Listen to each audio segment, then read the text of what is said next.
Mas olha só, isso daí é em relação a quem vai selecionar. Tem isso em relação ao produtor, o proponente, que é quem vai colocar o projeto, mas tem isso também em relação à equipe. Ou seja, como é que quando você você ganha um edital, você não sabe quem vai estar disponível para trabalhar no filme. E, entretanto, você já tem que dizer ali quem vai, quanto a porcentagem de LGBT, de índio, de negros que vai ter dentro da equipe, coisa que não dá para saber antes. Então você tem que catar qualquer um por aí, alguém só pela característica física. Agora tem outra questão também, e aí tem a questão do tema das obras. O tema das obras também tem que ser moldado por essas questões, senão é considerado alienado. Então, se você quiser contar uma simples história de amor, como tantos grandes filmes da história de Éric Romer, de sei lá, grandes cineastas. Ótima que então, aí, de repente, você não consegue, porque você não vai estar inserindo essas questões que precisa ter. E aí o que está acontecendo é um fenômeno muito curioso da hiperrepresentatividade. Que é o seguinte, a população de transexuais no mundo, nos Estados Unidos, por exemplo, é 0,3%. Nunca passou de 1%, se você contar todas as siglas. No Brasil, nunca passou de 1%. E, entretanto, no cinema brasileiro, nos festivais brasileiros, só se fala disso até a exaustão. Então, a pessoa, se você tentar levar sua mãe, sua avó, sei lá, ou a minha irmã, ou meus irmãos para ver um filme, um festival brasileiro, eles não aguentam de tanta repetição dos mesmos temas. Você vê edital. Eu já participei de banca de julgar edital, e aí você vai vendo aí, esse é de LGBT, esse é de índio, esse é de negro, e eles ficam forçando esses temas, sendo que existem milhares de temas tão interessantes para serem tratados na história da humanidade, e tantos temas que a história do cinema mostra tão bem, né? Então... Mesmo temas sociais, nem temas sociais pode mais, nem morador de rua tem mais. Nem tema social, não tem mais. Vou ler aqui Não, fora temas de amor. Trecho, eu não sei se vocês conhecem isso. Morador de rua. Olha, aqui o trecho de roteiro que eu acho que a gente devia submeter. Nós vamos ganhar um edital com isso aqui. Clássico. Esse é um clássico. Identidade, diz Tainá Tupã, translinda dos prostíbulos para cachorros caramelo bolivianos, dos manguezais nos arredores de Belém. Identidade, dignidade, sofrimento do meu povo. Identidade, berra indigno, um empresário bolsonarista ligando a motosserra que cortou tantas árvores e sonhos. Que dignidade, isso aqui é capitalismo. Não, esse texto é genial. É do Alexandre Soares Silva, que tá trabalhando com a gente lá. Tá. Alexandre é um dos maiores escritores brasileiros. Alexandre é um cara excepcional. Vamos aproveitar para mandar um beijo pro pessoal lá do Antagonista. Duda Teixeira, um abraço, irmão. Manda pro seu chefe, Felipe Moura Brasil. Felipe Moura Brasil. Falei daqui, foi leilado do mesmo tema que nós estamos tratando aqui, que é muito importante, está sendo muito urgente esses temas. Cláudio Dantas está ajudando a gente também, Cláudio. Pro nosso publisher, Pedro Cerise. Para Cláudia Rey, nossa CEO, Luana Andrade, que está me ajudando com um projeto surpresa para o ano que vem, e para o Magal, que é o chefe da técnica, que, mano, que homem absurdo. Devo minha vida esse homem, Deus não. Não, é Luiz Magal, chefe da técnica, e a Cláudia Rey, nossa CEO. Mandando um beijo para todo mundo. Eu tenho lá no Antagonista, diariamente, às 5 da tarde, um programa que chama Narrativas. Sim, que eu falo fatos e opinião, e aí eu ponho a narrativa da esquerda e depois a narrativa da direita. E várias pessoas me escrevem diariamente dizendo que desentrouxaram com isso. Tem muito professor mostrando as narrativas na escola. As duas narrativas. São muito programa. E chata pra um cacete, né? Quem que aguenta essa gente? Fala pra mim. Quem que aguenta? De boa, quem que aguenta a primeira dama empoderada e faz o L, cara? Gente, ela e abaixa no chão. Gente, aquilo foi lindo. Foi. Pra vocês, homens, aquilo deve ser apoteótico, porque é o símbolo da idiotização feminina no seu ápice, né? Eu olho aquilo e falo, ainda bem que meu filho é homem. Se eu tivesse filha, eu ia estar preocupadíssima, porque essa é a imagem da mulher brasileira, né? Nem a Rosane Collor. O pessoal da China já falou, ela não vem pra reunião não, né? Já falou. Não, mas o pessoal da China falou por quê? Porque não é oficializada a situação, né? Então, assim, é uma coisa grave uma pessoa que não faz parte do governo. Segredos lá, né? Segredo de Estado. Aí é complicado. Mas o que eu acho, isso aí também é um exemplo da coisa woke.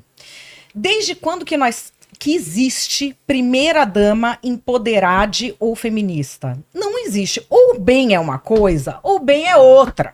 A dona Ruth Cardoso falava muito bem disso. Eu fui feminista a minha vida inteira. Neste momento, com o Fernando, eu não estou sendo. Eu larguei. Ela fala, e é verdade. Não, é lícito uma mulher deixar... Olha, eu vou abrir mão de tudo que eu faço profissionalmente esses anos, porque o meu marido teve uma oportunidade que é única. Não é lícito, faça. Só não diga que é feminismo. Existe feminista com o sobrenome do marido, Brasil. Além do sobrenome do marido, ela botou o apelido. Isso é tão feminista quanto aquela coleira escrito Ike Batista que ela não usava, entendeu? Não dá, mano, não dá. Mas sabe por que isso? E os homens estão gostando, porque eles querem que todo o poder que é da gente seja o poder que o marido dá e tira na hora que ele quer. Mas sabe por que isso? O governo Lula é um governo que nasceu identitário. Esse último, o governo Lula 3, ele nasceu identitário já desde a passagem da faixa presidencial, que foi ali representado por cada grupo identitário, que era tipo aquela banda lá, como é o nome daquela banda que tem cada tipinho assim? O Testemunho de Jeová, que tinha sempre um preto, um japonês e um índio. Village People. Foi o Jeová. A revista do meu Jeová sempre tem 3 etnias. Não tem nada. Não, mas não tem transexual, né? Beleza. Carreta furacão. Então, já na posse, já foi o Village People que entregou a faixa para o Lula e já ficou evidente. Tem até o Ministério Identitário, que é o Ministério da Igualdade Racial da Aniele Franco. Então, e o Ministério da Cultura se tornou identitário a tal ponto como jamais visto na história. Então, e sabe o que é que eles fizeram? Não só identitário, mas tem uma questão econômica também.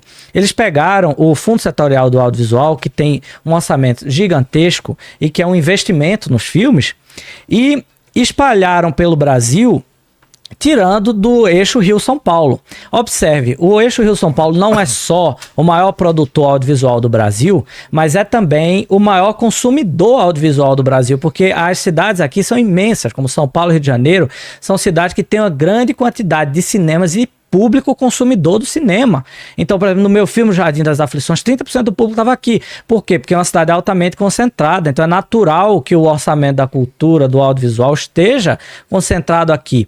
E aí, eles pulverizaram, de modo que... Por quê? Porque eles veem a cultura como assistencialismo. É distribuir dinheiro. Não importa a qualidade da obra. Um filme como Tropa de Elite... Eles nem pensam no retorno, né? Um filme como Tropa de Elite, que é aquela coisa concentrada de um filme caro, etc., já não seria mais possível. Olha, o melhor filme brasileiro recente, que ainda estou aqui, não teve lei de incentivo. O Tropa de Elite também foi dinheiro bom. Tropa de Elite, Cidade de Deus. Desculpa. Bom, isso é engraçado, os filmes mais inovadores... Isso não é de hoje. Os filmes mais inovadores foram dinheiro bom. É muito louco. O Estado está, infelizmente, é duro falar, o Estado está atrapalhando a atividade. É incrível falar, é impressionante. Porque toda a política cultural é baseada na ideia de que você faz política para o cineasta ou para o artista, que é um absurdo. Você não faz mais para o público. É como se o Ministério da Saúde fizesse política para os médicos. Imagina só, falasse assim, olha, o que é dinheiro bom pra eles entenderem. Ninguém tá indo, por exemplo, ninguém tá indo no SUS mais, mas 30% dos médicos são pretos. Mas ninguém tá indo. É isso que está acontecendo com a cultura brasileira. As pessoas não estão usando a cultura. E ficam justificando, não, matar o médico, não quero saber do médico, eu quero saber do filme, quem assiste. Política pública. Se você focar no público, você vai expandir. Hoje, como foca no artista, fica um monte de corporações. Então, são as corporações estaduais, regionais, tipo, não sei o que, idade, e identidade. Então, a identidade virou corporação, que é a lógica do Estado fascista, inclusive. A lógica do Estado fascista sempre foi essa. Você separa um povo e um monte de pequenas corporações e faz eles brigarem entre eles. Então você faz o branco brigar com o preto, o japonês brigar com não sei o que, fica todo mundo brigando, e fica todo mundo disputando as migalhas, como se a gente tivesse migalhas a serem disputadas. O grosso do dinheiro brasileiro vai para os rentistas, como a gente sabe, esse é o modelo do Estado brasileiro, e as migalhas é distribuído entre o povo, aí você divide o povo em pequenos grupinhos. A classe artística caiu nessa. Não tem pequeno grupinho, é só se unir à classe artística e pedir mais recursos, porque o Brasil precisa de cultura. Não tem a ver com grupos nem de étnicos, nem de região, nada. Tem dinheiro pra fazer isso, gente. É possível. É só parar de briguinha pequena e pensar grande, de pensar que a cultura brasileira, se unir, vai irradiar em poucos anos, gente. Se a gente parar de ser woke, Rogério, em poucos anos a gente faz séries que vão ser sucesso mundial. É só a gente parar de ser woke. É só a gente parar isso de aconteceu lacrar. até com a novela da Globo. As novelas da Globo perderam público. A novela da Globo perderam um público tremendo. E não só isso. Você vê, o Brasil é um grande local produtor de cultura. Se você chegar, olha...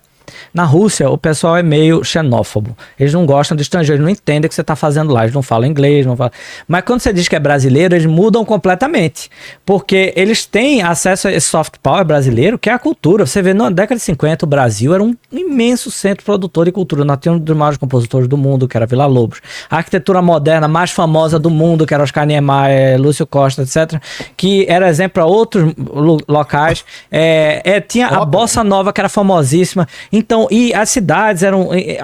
Aí veio a Veracruz, aí veio o Cinema Novo, aí veio tanta coisa relevante à cultura brasileira. O Brasil é um grande local produtor de cultura. Isso, a gente não é subdesenvolvido culturalmente. O nosso cinema é excelente. Se você vê as fases do cinema brasileiro, tem várias fases bem diferentes entre si e muitas, muito importantes. Como, por exemplo, tem na década de 30, tem Limite, que é um dos filmes mais importantes do cinema mudo. Aí depois tem a Veracruz, tem as Chanchadas, aí depois vem o Cinema Novo, aí tem Walter Hugo Cury, que para mim é o maior cineasta brasileiro, que por não ser daquele cinema foi bastante perseguido, mas é um cinema que assim é extremamente relevante, importante, e os poetas brasileiros a gente não deve a nada no século XX, a gente não deve a país nenhum. Os nossos poetas, e entretanto isso tudo está ficando para trás. Cancelados. Vou dar um exemplo. Existe uma hegemonia da música popular, da arquitetura moderna, da esquerda, principalmente da música popular, que se opôs à esquerda, à ditadura. Você veja, não é Roberto Carlos ou Amado Batista, o que interessa é Caetano Veloso e Gilberto Gil, que virou cultura de Estado. Ele se torna, Gilberto Gil virou ministro. Então, se você chega nos Estados Unidos, eles compreendem muito bem que você faça um filme clássico ou que você faça um filme engajado, ou moderno ou vanguardista. No Brasil, você sempre tem que fazer uma coisa em detrimento da outra.